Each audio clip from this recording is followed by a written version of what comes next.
Voalohan'teny dia miarabantsika menakavy tonga eto sy ny vahoaka izay mijery ny émission androany. Miaraban'Andriamatoa Premier ministre Camille Vital, ministre Robinson, vice-premier ministre Azo et ministre ny finance Razonary Mampionina Hery.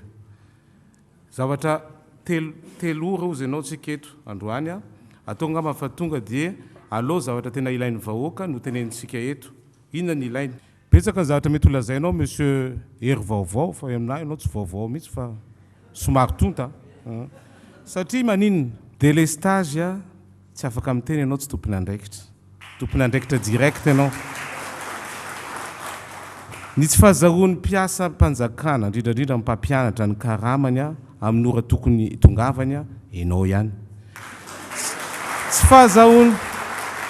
Tsy fahazahoan'ny ankizy ankizany ataonareo ohatrany ondry alefa ny sinina dia tonga any dia lasa manao zavatra hafa satria tsy tonga amin'ny vola aza alefa le ankizy tompoko efa tsisy ny vola allo mazava nareo maka andraikitra tsy tohizanareo ny andraikitra raisinareo fa ataotao fatany ary tsara ny tantara ianao fa tsy ary nikitika volam-panjakana.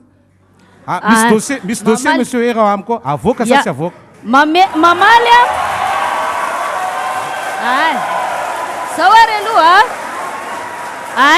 zao aloha anasa aloha tsy ao anatina fotoanana tongavako eto tsy ampiseho dossier tompo klasy tompo vavy. Andriamatoa Ratsiraka. Tongavako. Andriamatoa avoaka. Miezaka